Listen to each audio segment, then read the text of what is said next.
Hello అండి అందరికీ. ఈరోజు సిరివెన్నెల సీతారామశాస్త్రి గారి జయంతి, అందుకని ఆయనకి కొన్ని పాటలు నా గొంతుతో నేను డెడికేట్ చేద్దాం అనుకుంటున్నాను. తప్పులుంటే క్షమించండి ఫ్రెండ్స్, ఓకేనా?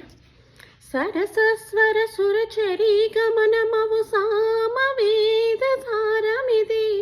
సరస స్వర సుర చరీ గమనమవు సామవేద సారమిది.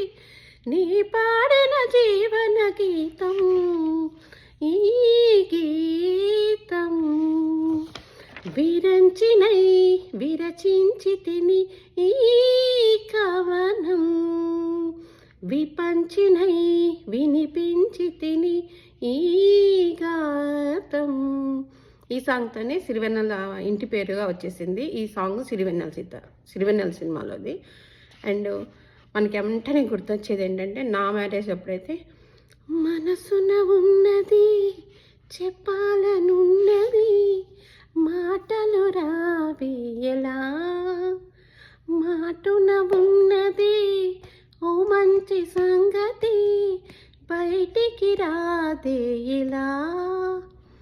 దాని తర్వాత గుర్తొచ్చేది వర్షం వచ్చినప్పుడు మనకి, ఎన్నాళ్ళ గుర్తొచ్చానా వాన, ఎన్నాళ్ళని పై కూర్చుంటావే పైన, చుట్టల్లా వస్తావి చూసెళ్ళిపోతావి, అచ్చంగా నాతోని నిత్యం ఉంటానంటే చెయ్యార చేర తీసుకోనా, నువ్వు వస్తానంటే నేను వద్దంటానా తిరిగిడతా.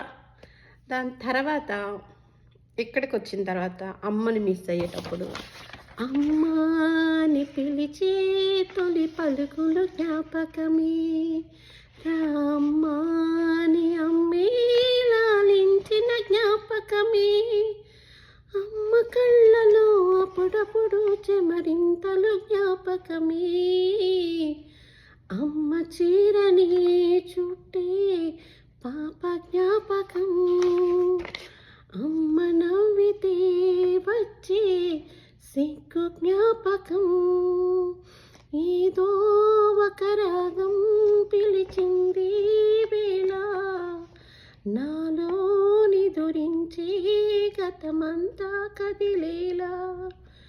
ఇంకా బాగా మనకి టచ్ అయ్యే సాంగ్ ఏంటంటే జగవంత కుటుంబం. నెక్స్ట్ రీల్లో చూద్దాం. మనకు 3 minutesలోనే రీల్ మళ్ళీ లాంగ్ అయిపోతుంది.